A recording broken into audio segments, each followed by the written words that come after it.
오늘 아침에 저희 영유치부 예배 다녀왔는데요. 얼마나 풍성한지 모릅니다. 네, 계속해서 우리 다음 세대가 부흥하고 성장할 수 있도록 여러분 많이 격려해 주시고 또 기도해 주시기를 부탁드립니다. 하나님 말씀 나누겠습니다. 우리는 지난 시간에 교회와 이 부흥에 대한 이야기를 좀 나누었습니다. 사도행전에 나타난 초대교회의 부흥은 단순히 사람이 많이 모이는 그런 의미가 아니었습니다. 그것은 주님께서 지금도 살아계시다는 증거였고, 그래서 말씀해 보면 사도들의 손을 통해서 주님께서 많은 표적과 기사를 나타내 보이셨습니다. 사람들은 그들을 통하여 역사하시는 하나님의 능력을 이 삶에서 경험케 되는 거죠. 또한 사도들은 그 능력을 절대 자신들의 영광으로 삼지 않았습니다. 그들은 때를 얻든지 못 얻든지 오직 예수 그리스도의 복음을 전하는 일에 자신의 생명을 걸었던 사람들이었어요.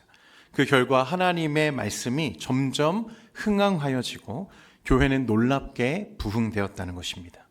날마다 믿는 자의 수가 더해지고 유대 예루살렘 전 지역이 복음의 역사로 진동하고 있었습니다. 당시 종교 지도자들은 어떻게든지 그들의 입을 좀 막아보고 그 부흥을 조금 막아보려고 사도들을 가두고 때리고 협박하고 그렇게 했지만 도무지 교회의 부흥을 막을 수가 없는 거예요. 그래서 교회는 살아계신 주님의 역사하심 속에 힘있게 세워져 갔습니다. 그런데 그런 중에 바로 오늘 이제 본문이 나오는 거예요. 교회가 막 부흥하니까 교회 안에 무엇이 많아졌습니까? 사람이 많아졌어요. 사람이 많아지자 무엇이 생기기 시작하죠? 문제가 이제 생기기 시작합니다. 어떤 문제인가 하면 헬라파 유대인들이 자신들과 같은 이 헬라파에 속한 이 과부들이 매일의 구제에서 제외되고 빠진 일로 인하여서 히브리파 사람들을 원망하는 일이 생겼다는 거예요. 여러분, 이게 무슨 뜻이냐면 그렇게 뜨거웠던 이 초대 교회 안에도 무엇이 있었다는 거예요? 문제가 있었다는 것을 말하는 거예요. 갈등이 있고 원망이 있고 실제적인 문제가 있었다는 사실을 보여줍니다. 여러분, 우리는 어떻게 생각하죠? 부흥되면 다 잘 되는 줄 생각하죠. 사람이 많이 모이면 아무 문제가 없을 거라고 생각합니다. 그렇지 않다는 거예요. 교회는 부흥할수록, 그래서 많은 사람이 모이기 시작하면 어떻습니까? 이전에 보이지 않던 문제들이 더 드러나기 시작해요. 사람이 적을 때는 드러나지 않던 문제가 사람이 많아지면 더 많이 나타납니다. 공동체가 커질수록 많은 관계가 생기고 더 많은 필요가 생겨나고 더 많은 조정과 배려가 필요해지는 거죠. 그러니까 교회의 부흥과 이 문제가 발생하는 것 자체는 전혀 이상한 일은 아니라는 것입니다. 어쩌면 그것이 교회가 실제로 이 현실 속에 살아 움직이고 있다는 증거일 수도 있는 거죠. 여러분, 여기서 우리가 반드시 알아야 하는 것은 이 지상에 세워져 있는 교회는 완전한 교회가 아니라는 것입니다. 어떤 교회도 완전한 교회가 있어요, 없어요? 없어요. 건강한 교회와 덜 건강하지 못한 교회가 있을 뿐이지 완전한 교회는 이 세상에 있지 않다는 것입니다. 교회는 이미 구원받은 자들의 모임, 공동체이지만 아직 완성된 공동체는 아니죠. 교회는 하늘에 속해 있지만 여전히 어디에 서 있습니까? 땅 위에 서 있고, 교회는 거룩을 향하여 부름받았지만 여전히 연약한 사람들이 함께 모여 있는 현실 공동체라는 사실을 말씀하는 거예요. 그러므로 교회 안에는 언제든지 오해가 생길 수 있고 섭섭함이 생기고 때로는 원망도 생길 수 있습니다. 우리 예전 목사님들이 교회의 가장 위험한 병이 뭐냐면 섭섭병이라고. 왜 그렇게 다들 섭섭해 하시는지. 오늘 본문은 그런 현실을 우리에게 보여주는 말씀이에요. 그러면 오늘 본문이 우리에게 보여주려고 하는 것이 단지 초대교회에도 문제가 있었다, 이것을 말하려는 건가? 그건 아닙니다. 중요한 건 문제가 있었다라는 사실이 아니라 그 문제를 교회가 어떻게 대처했는가, 대하고 있었는가 하는 것입니다. 정확하게는 그 문제 속에서 교회가 붙들고 있었던 본질은 무엇이냐는 거예요. 예전에 저는 골목식당이라는 TV 프로그램을 좀 인상 깊게 본 적이 있습니다. 우리 백종원 씨가 어려운 상황에 있는 식당들을 찾아가서 솔루션을 해주고 식당이 다시 기회를 얻도록 도와주는 그런 프로그램인데요. 한 번은 이 청파동에 있는 냉면집이 소개된 적이 있습니다. 이 백종원 씨가 처음 그 집 음식을 이제 시식하고 맛을 보는데 굉장히 놀라했어요. 맛을 보고 감탄하면서 자기가 만약 10년만 젊었으면 사장님께 와서 무릎 꿇고 비결을 배우고 싶었을 만큼 맛있다고 극찬을 했습니다. 그러니까 그 정도면 그 식당의 잘됨과 잘 안됨의 문제는 맛에 있는 건 아니죠.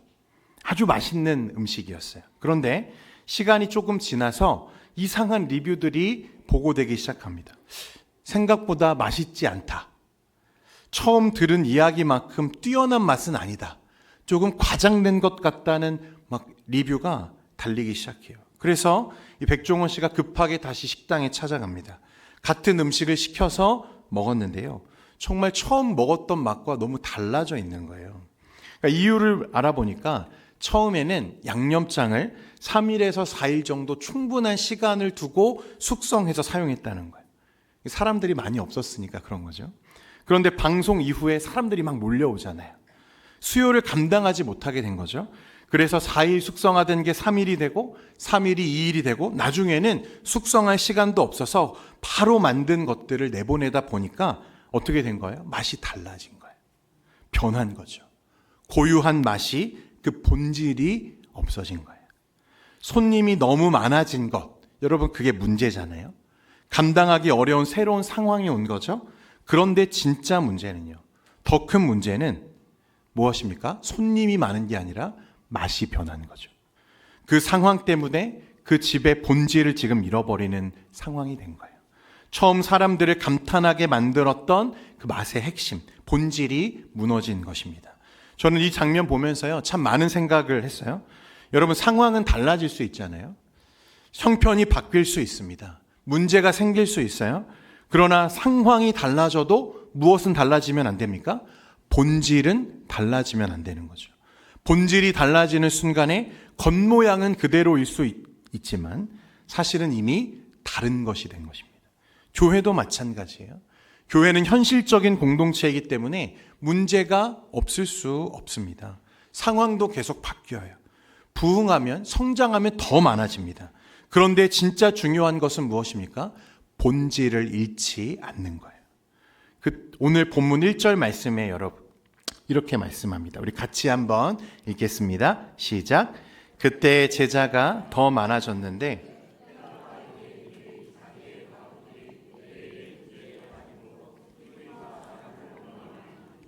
아멘. 여러분, 사도들은 몇 명입니까? 당시 사도가 몇 명이죠? 12명밖에 안 돼요. 그런데 성령이 강림하시고 첫날에 몇 명이 돌아왔어요? 3,000명이 돌아왔어요. 조금 지나서 또 몇 명이 15,000명, 2만 명이 한꺼번에 회심하여 교회에 들어오는 일이 생겼습니다. 이후 복음 사역으로 인해서요, 짧은 시간에 폭발적인 성장이 일어났어요. 그러다 보니까 실제적인 현실의 문제가 조금씩 생겨나기 시작해요. 오늘 본문에는 구제에 대한 이 원망의 문제를 다루고 있지만 초대교회에 있었던 문제가 여러분 이것만 있는 건 아닙니다. 그 문제들이 바울 서신에 그대로 잘 나오죠. 어쨌든 이 문제는 공동체가 커지면서 더 이상 예전 방식으로는 감당되지 않고 그것이 문제가 되어서 원망이 되는 상황까지 왔다는 것을 저에게 말씀하는 거예요. 그러니까 더 이상 12명의 사도로는 이 상황을 감당할 수 있다 없다? 없다고 지금 말씀하는 것입니다. 오늘 본문에 보니까 헬라파 유대인과 히브리파 유대인들이 나와요. 아니 무슨 유대인은 다 유대인이지, 헬라파도 있고 히브리파도 있어. 히브리파는 전통적인 유대 문화 안에서 살아왔던 사람들이고요. 헬라파 유대인들은 디아스포라의 영향을 받은 사람들입니다. 그러니까 같은 교회 안에 있지만 그들이 자라온 배경과 환경, 문화는 다 어때요? 달라요. 언어도 다릅니다. 그리고 바로 그 차이 속에서 지금 이제 문제가 생겨나기 시작해요. 헬라파 유대인들이 보기에는 자기들의 과부들이 매일의 구제에 빠지는 것처럼, 누락되는 것처럼 보여졌다는 거예요. 이것이 실제적인 어떤 의도적인 차별이었는지 아니면 행정적인 누락이었는지는 자세히 말하지 않습니다. 중요한 것은 그것 때문에 원망이 일어났다는 거예요. 여러분, 이 원망은 무엇이냐면 분열의 조짐이죠. 헬라파와 히브리파 유대인들, 성도들 사이에 분열이 일어나기 시작했다는 것입니다. 그러면 이 문제를 교회는 지금 어떻게 대처하고 있는지, 여러분 2절에서 4절 말씀 같이 한번 읽겠습니다. 2절에서 4절까지 말씀입니다. 시작. 12사도가 모든 제자를 불러 이르되 우리가 하나님의 말씀을 제쳐놓고 접대를 일삼는 것이 마땅하지 아니하니, 형제들아 너희 가운데서 성령과 지혜가 충만하여 칭찬받는 사람 7을 택하라. 우리가 이 일을 그들에게 맡기고 우리는 오로지 기도하는 일과 말씀 사역에 힘쓰리라 하니. 아멘. 사도들이 이제 제자들을 다 불러 모았습니다. 그리고 우리가 하나님의 말씀을 제쳐두고 접대를 일삼는 것이 마땅하지 않다. 여러분 좀 오해하지 말아야 할 것은 이 말은 남을 구제하고 돕는 이 공궤 사역들, 그게 하찮은 일이라고 말하는 것은 절대 아니라는 거예요. 그저 원어의 의미를 살펴보면 적절하지 않다. 그것이 중심이 되고 그것이 더 우선되는 것이 적절하지 않다, 합당하지 않다는 의미입니다. 왜 그렇게 말하는가 하면 이것을 사역의 존귀함, 그 차이로 본 것이 아니라 소명의 문제로 지금 보고 있다는 거예요. 그러니까 공궤 사역, 구제 사역을 낮게 본 것이 아니라 그것이 중심이 되고 우선이 될 수는 없다고 지금 말하는 것입니다. 여러분, 교회의 가장 중요한 사명은 무엇입니까? 교회의 가장 중요한 사역은 무엇이죠? 가난한 자들을 구제하는 것입니까? 어려운 이웃들을 찾아가 섬기는 것입니까? 여러분, 우리 예수님은 늘 가난하고 어려운 이웃들을 찾아가 섬기셨습니다. 그들을 고치시죠. 그런 의미에서 교회에서 구제 사역과 봉사가, 섬김이 중요하지 않다고 말할 수는 없습니다. 그런데 그 구제와 봉사가 교회의 본질은 아닙니다. 사람들은 교회를 자선단체나 착한 일을 하는 곳이라고 많이 생각하는데, 물론 우리가 제자로서 선하고 남을 이롭게 사는 삶을 살아야 하는 것은 맞지만 그것이 교회의 본류는 아니라는 거예요. 교회의 본질은 그러면 무엇입니까? 말씀과 기도인 줄 믿으시기를 바랍니다. 지금 사도들은 이것을 붙들고 있는 거예요. 로이드 존스 목사님은 이에 대해서 교회의 본질은 사회 사업이나 조직 운영 자체가 아니라 하나님의 진리를 세상 앞에 세우는 일이라고 말했습니다. 디모데전서 3장 15절 말씀에 보면 같이 읽겠습니다. 디모데전서 3장 15절입니다. 시작. 만일 내가 지체하면 너로 하여금 하나님의 집에서 어떻게 행하여야 할지를 알게 하려 함이니 이 집은 살아계신 하나님의 교회요 진리의 기둥과 터니라. 아멘. 사도 바울은 교회를 하나님의 교회와 진리의 기둥과 터라고 말했습니다. 여러분, 당시 건축물들을 보면요, 기둥이 노출되어 있는 경우들이 참 많았습니다. 그래서 사람들에게 무언가를 홍보하고 광고할 때 가장 효과적인 것은 그 노출된 기둥을 사용하는 거예요. 교회는 진리를 기둥처럼 세워서 세상에 보여주는 곳이라고 말씀하고 있는 것입니다. 여러분, 구제와 봉사는 중요하긴 하지만 교회가 아니어도 대부분의 종교들, 대부분의 세상 단체들도 다 하는 일입니다. 그래서 중요하긴 하지만 그것만으로는 교회의 교회다움이라고 말할 수는 없는 거죠. 그런데 오직 교회에만 있고 교회에만 할 수 있으며 교회가 해야 하는 단 하나의 소명은 말씀 사역이라는 것입니다. 복음을 세상에 전하고 제자를 삼고 사마리아와 땅끝까지 이르러 주의 증인이 되는 것, 그것이 교회의 본질이고 본류인 줄 믿습니다. 그래서 교회가 선행과 박애를 행하는 것은 중요하지만 그것이 교회의 중심 사명 자리를 대신할 수는 없다는 거예요. 예수님의 사역도 잘 살펴보면요, 예수님의 목적은 하나님의 나라와 그 생명의 복음을 전하는 것이 있었어요. 표적과 기사는 무엇입니까? 예수님이 병든 자들을 고치신 이유는 무엇입니까? 그 하나님의 나라가 이 땅 가운데 그리스도와 함께 임했다는 것을 보여주는 표지였다는 거예요. 사도들은 그래서 이 문제를 보면서 본질을 잃지 않기 위해서 이 말씀과 기도에 더 전념하기 위해서 오늘과 같은 이 말씀을 이루고 있는 거예요. 이제 그 일을 해결하기 위해서 사도들은 어떻게 합니까? 7 집사를 택하여 세우는 거예요. 여러분, 무엇을 위해서 세운 거죠? 교회를 더 크게 부흥시키기 위해서입니까? 아니었어요. 말씀과 기도를 위해서 세운 것입니다. 우리가 이 일을 그들에게 맡기고 우리는 오로지 기도하는 일과 말씀 사역에 힘쓰리라 하니. 무엇을 위해서 세웠다고요? 말씀과 기도에 전념하기 위해서. 사도들은 지금 본질을 붙드는 거예요. 교회의 중심이 무엇인지를 한순간도 놓치지 않았던 거죠. 사랑하는 성도 여러분, 사람이 많아지고 상황이 달라지고 문제가 생기고 그래도 무엇은 달라지면 안 된다고요? 본질은 놓치면 안 돼요. 중심이 달라지면 안 되는 것입니다. 교회의 싸움은 그래서 규모와 숫자의 싸움이 아닙니다. 중심과 본질의 싸움이에요. 그래서 말씀과 기도를 놓으면 더 이상 그건 교회가 아닌 거예요. 그리스도의 복음을 떠나면 그건 교회가 아닌 것입니다. 계속해서 말씀에 보면 그렇다고 사도들이 말씀 사역이 중요하니까 그 문제는 니들이 알아서 해. 그렇게 하지도 않았어요. 어떻게 합니까? 교회에서 최초로 직분적인 제도, 질서가 생겨나는 장면이 나오죠. 오늘 3절 말씀 다시 한번 읽겠습니다. 3절입니다. 시작. 형제들아,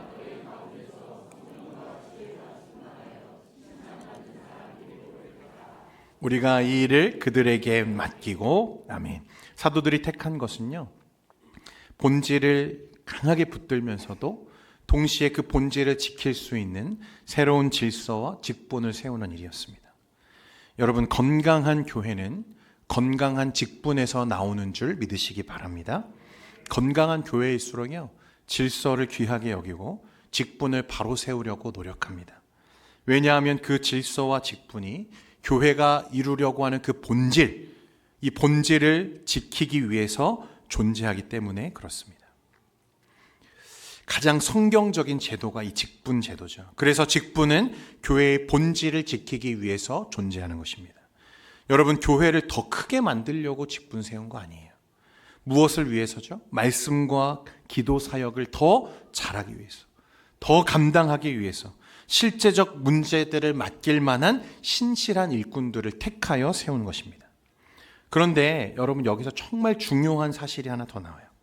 이제 그들에게 세워진 집사님들에게 맡기려고 하는 일이 무엇입니까? 매일의 구제잖아요. 사도들이 다 감당하지 못하는 실제적인 문제들을 이 집사님들께 맡기는 거죠. 재정 분배와 돌봄의 문제였어요. 실무를 처리하는 일입니다. 여러분, 만약 여러분이 운영하시는 회사에서 무언가 일을 맡길 사람들을 뽑는다면 무엇을 고려해서 사람을 뽑으시겠습니까? 능력이죠, 능력. 그의 자질, 그가 가지고 있는 효율성, 그런 사람을 뽑아야 되지 않습니까? 능력 있는 사람, 가장 많은 이익을 가져다 줄 사람, 그런 인재를 찾아야 되는 거죠. 그런데 사도들은 그 교회의 직분의 기준을 전혀 다르게 말합니다. 오늘 뭐라고 말합니까? 성령과 지혜가 충만하여 사람들에게 칭찬받는 사람을 세우라고 말씀합니다. 그 오카는 목사님이 성령 충만을 뭐라고 말씀하셨냐면 사로잡힘과 무조건적 순종이라고 설명하셨습니다.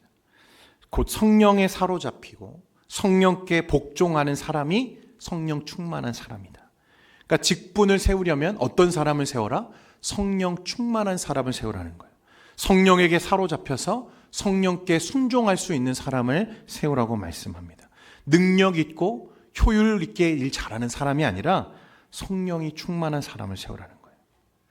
성령 충만한 사람은 곧 지혜로운 사람이고 믿음이 탁월한 사람이고 은혜와 권능이 드러나는 사람이라고 말합니다. 왜냐하면 성령이 그의 모든 것을 주관하시기 때문에 그런 거죠. 여러분, 디모데전서 3장 8절과 10절에도 보면 이 집사의 자격에 대해서 이렇게 말씀합니다. 우리 같이 한번 읽겠습니다. 디모데전서 3장 8절에서 10절입니다. 시작. 이와 같이 집사들도 정중하고 일구이언을 하지 아니하고 술에 임박히지 아니하고 더러운 일을 탐하지 아니하고 깨끗한 양심의 믿음의 비밀을 가진 자라야 할지니 이에 이 사람들이 먼저 시험하여 보고 그 후에 책망할 것이 없으면 집사의 직분을 맡게 할 것이요. 아멘. 집사의 직분, 자격에 있어서 그의 능력, 그의 유능함, 그런 이야기 전혀 없죠. 오히려 무엇에 대해서 얘기합니까? 그의 인격에 대해서, 그의 성품과 영적인 상태와 삶의 진실함에 대해서 말하기 시작합니다. 여러분, 이건 우리에게 무엇을 보여주는 거죠? 교회는 세상과 다르다는 거예요. 우리가 지금까지 계속 붙잡았던 말이 무엇입니까? 교회는 세상에 있지만 세상에 속하지 않은 공동체죠. 우리는 숫자를 추구하고 번영을 추구하는 공동체가 아닙니다. 하나님의 거룩을 드러내는 공동체인 줄 믿습니다. 교회와 세상은 바라보는 방향이 달라요. 목적과 비전이 다릅니다. 교회의 일은 단순히 일을 처리하는 그런 자리가 아니죠. 교회의 직분은 내 능력, 내 유능함을 드러내는 자리가 아닙니다. 오히려 그 자리는 하나님의 긍휼과 그리스도의 마음을 드러내는 자리라는 거예요. 구제의 자리는 더욱 그렇죠.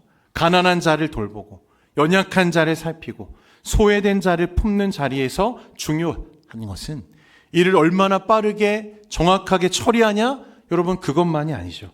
사람을 대하는 태도 속에서 무엇이 나타나야 돼요? 그리스도의 마음이 나타나야 한다는 거예요. 긍휼이 나타나야 돼요. 정직함이 나타나야 됩니다. 섬김이 나타나야 됩니다. 아멘 하실 때까지 하겠습니다. 겸손이 나타나야 되는 거죠. 여러분, 그래서 교회는요, 유능한 사람 세우는 게 능사는 아닙니다. 그리스도가 드러나는 사람을 세워야 되는 거예요. 여러분, 그런 직분자들 되시기를 바랍니다. 아무리 일을 잘해도요, 그 사람을 통해서 그리스도의 성품이 보여지지 않으면요, 오히려 그 직분은 교회를 세우기보다 지치게 만드는 경우가 될 수 있어요. 저도 사역하면서요, 그런 경험이 많이 있습니다. 예전에 같은 부서를 섬기던 이 선생님 중에 권사님 한 분이 계셨는데, 이분은요, 정말 감각이 탁월한 분이세요. 일을 맡기면요, 얼마나 일을 잘하는지 몰라요. 음식을 해도 부족함이 없고요, 무엇을 준비해도 허술함이 없습니다. 한마디로 결과만 놓고 보면 늘 탁월해요. 그것보다 더 잘할 자신이 없어요. 그런데 한 번 이제 청년부 수련회에 이분이 식당 봉사로 같이 도와주셨는데, 권사님께서 이제 몇몇 집사님들과 팀을 꾸려서 수련회를 좀 섬겨주셨습니다. 저는 그때 수련회에서 처음 등갈비찜을 먹어봤습니다. 저는 그게 수련회가 아니라 무슨 호텔 뷔페에 온 줄 알았어요. 준비된 음식도 훌륭했고요, 손이 간 정성이 정말 대단했습니다. 누가 보아도 참 대단하다 싶을 정도였어요. 당연히 수련회에 참석한 청년들은 너무 행복했죠. 그런데 시간이 지나면서 함께 섬기던 분들이 하나 둘씩 지쳐서 떨어져 나가는 거예요. 결과는 너무 좋은데 그 과정이 너무 고되고 힘든 거죠. 그 권사님의 속도에 맞춰야 되고 기준에 맞춰야 되고 완성도를 따라가려다 보니까 함께하는 사람들이 녹초가 되어서 떨어져 나가는 거예요. 일은 너무 잘 되는데 사람들이 점점 힘들어하기 시작합니다. 그걸 보면서 제가 무슨 생각을 했냐면, 교회는 단지 결과만 좋으면 되는 게 아니구나. 완성도만 높으면 되는 게 아니구나. 교회는 세상의 방식과 성과만으로 평가할 수 있는 공동체가 아니구나. 그런 것을 배우게 돼요. 여러분, 오해하지 마십시오. 그 권사님과 저는 정말 친밀한 관계입니다. 네. 여러분, 교회는 때로 일의 완벽함보다 사람을 세우는 자리로 여러분 드러나야 되는 거죠. 결과는 탁월한데요, 함께하는 사람들이 계속 지쳐간다면 그것은 교회다운 방식이 아닐 수 있는 거죠. 왜냐하면 교회는 일을 해내는 곳 이전에 사람을 세우는 곳이기 때문에 그렇습니다. 교회는 성과를 만드는 곳이 아니라 그리스도의 몸을 이루는 공동체이기 때문에 그런 거예요. 그래서 교회는 유능한 사람만 세우면 되는 것이 아니라 성령 충만한 사람을 세워야 하는 것입니다. 지혜로 충만하고 그리스도의 마음을 가진 사람들을 세워야 되는 거예요. 여러분, 일을 하면서도 사람을 살리고 섬기면서도 공동체를 세우고 맡은 일을 감당하면서도 예수님의 성품이 드러나는 그런 사람들 되시기를 바랍니다. 그래서 일 잘하는 사람도 좋지만 성령 충만한 사람들 되시기를 주님의 이름으로 축원드립니다. 이 성령에 충만한 사람들은요, 일하는 것도 조금 달라요. 뭔가 따뜻함이 있습니다. 뭉클함이 있어요. 결과가 눈에 잘 드러나 보이지 않더라도 그 안에 사람을 감동시키는 무언가가 있습니다. 그래서 성령 충만하고 지혜롭고 정직하고 온유하고 믿음의 비밀을 가진 사람들은 그 사람 자체로 공동체를 살려내요. 왜냐하면 교회는 그리스도의 몸이기 때문에 그렇습니다. 그래서 교회의 직분자는 그 자리를 통해서 누구를 드러내는 사람이에요? 그리스도를 드러내고 보여주는 사람이어야 돼요. 그래서 그 사람을 보면서, 그 섬김을 보면서 저 사람에게서 예수님의 마음이 보인다. 저 사람 보면 교회가 왜 교회인지 알겠다. 그렇게 되어야 된다는 거예요. 왜냐하면 그곳은 내 이름을 드러내는 자리가 아니라 그리스도의 이름을 드러내야 하는 자리이기 때문에 그래요. 내 능력과 내 유능함을 증명하는 자리가 아니라 하나님의 은혜와 긍휼을 드러내야 하는 자리이기 때문에 그렇습니다. 그러므로 사랑하는 성도 여러분, 말씀 사역자인 목회자와 교회의 직분자들의 역할은 서로 다르지만 같은 목적을 위해 부름받은 영적인 동역자들입니다. 장로님들과 권사님들과 우리 집사님들은 교회 안에 돌봄과 질서와 섬김의 자리를 통해서 공동체를 세우고, 목회자가 말씀과 기도 사역에 전념할 수 있도록 교회를 받쳐주는 분들이죠. 또 말씀 사역자는 말씀과 기도에 최선을 다할 뿐 아니라 직분자들이 각자의 은사와 달란트에 따라 기쁘게 섬길 수 있도록 세우고 격려하는 것입니다. 이처럼 서로가 서로를 세우며 같은 방향으로 나아갈 때 교회는 건강하게 자라고 하나님의 말씀이 더욱 힘있게 서게 되는 줄 믿습니다. 그래서 오늘 7절 말씀에 보면요, 이렇게 말씀합니다. 같이 읽겠습니다. 7절입니다. 시작. 하나님의 말씀이 점점 왕성하여 예루살렘에 있는 제자들의 수가 더 심히 많아지고 허다한 제사장의 무리도 이 도에 복종하니라. 아멘. 초대교회와 사도들이 본질을 붙들었어요. 말씀과 기도에 흔들리지 않았습니다. 그리고 그것을 돕는 자로서 직분과 질서를 통해 지키기 위해 힘썼습니다. 그러자 어떤 일이 일어나죠? 하나님의 말씀이 점점 왕성했다. 흥왕하였다. 이것은 계속해서 퍼져나갔다는 거예요.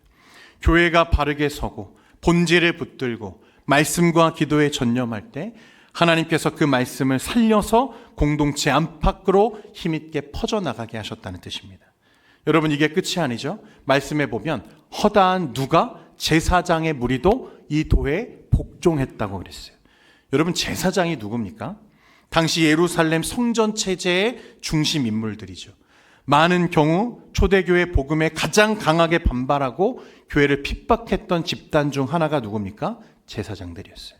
그런데 그런 제사장들 중에 허다한 무리가 어떻게 됐다고요?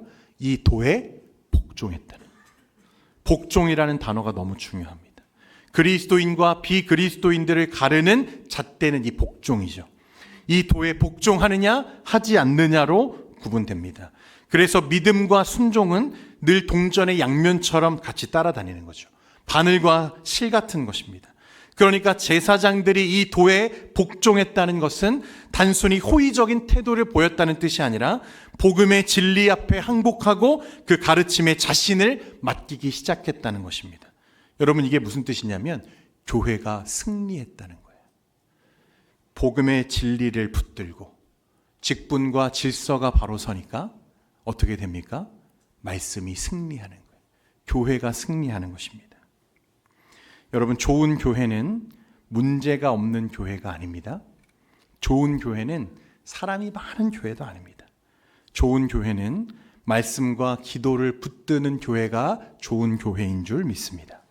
좋은 교회는 성령 충만한 사람들을 통해 직분과 질서를 세우는 교회가 좋은 교회예요. 저는 우리 동현교회가 좋은 교회 되기를 원합니다. 그러므로 우리 교회의 소원도 이것이어야 돼요.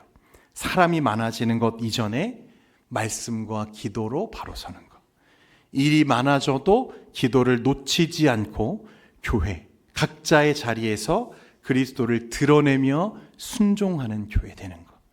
그럴 때 하나님께서 오늘도 우리 가운데 하나님의 말씀을 흥왕하게 하실 줄 믿습니다.